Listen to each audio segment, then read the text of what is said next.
Assalamualaikum warahmatullahi wabarakatuh. Perkenalkan, nama saya Septiana Hamiru.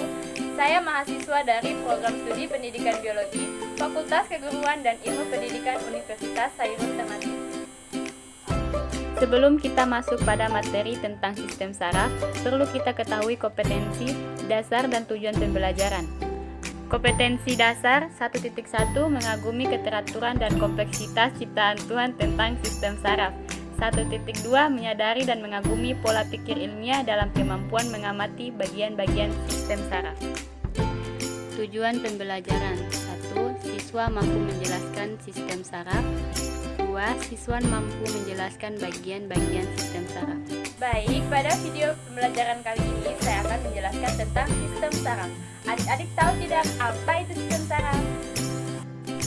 Nah, sistem saraf merupakan salah satu sistem koordinasi yang bertugas untuk menyampaikan rangsangan dari reseptor untuk dideteksi dan direspon oleh tubuh.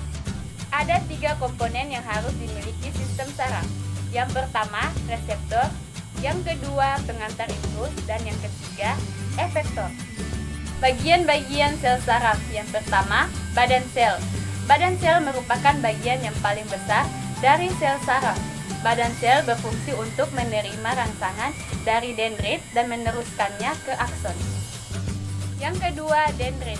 Dendrit merupakan serabut sel saraf yang pendek dan bercabang.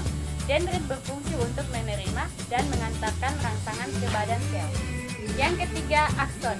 Akson disebut juga dengan neurin, yang merupakan serabut sel saraf yang panjang yang merupakan perjuluran dari sitoplasma badan sel. Yang keempat, sinapsis.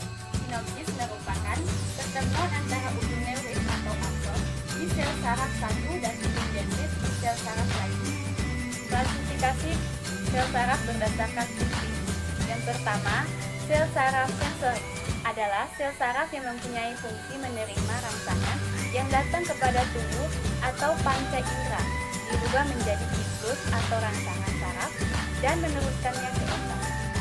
Yang kedua, sistem neuron motorik adalah sel saraf yang mempunyai fungsi untuk membawa impuls saraf dari pusat saraf atau otak dan sumsum tulang belakang menuju otot.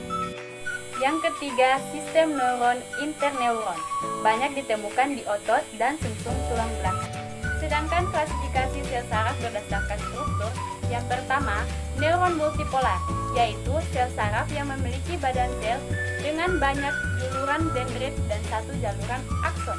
Yang kedua, neuron bipolar, yaitu sel saraf yang badan selnya memiliki 2 jaluran dendrit dan akson.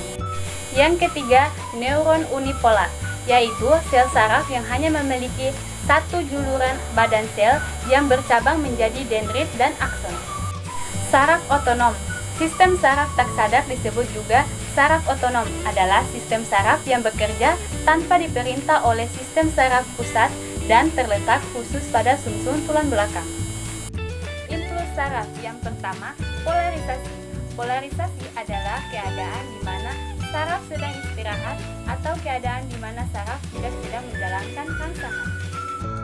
Yang kedua, depolarisasi. Depolarisasi adalah keadaan di mana saraf sedang menjalankan rangsangan. Yang ketiga, repolarisasi. Disebut juga sebagai periode penyembuhan setelah saraf mengalami depolarisasi.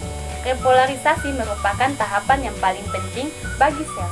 Itulah video pembelajaran dari saya tentang sistem saraf. Lebih dan kurangnya saya mohon maaf. Wassalamualaikum warahmatullahi wabarakatuh.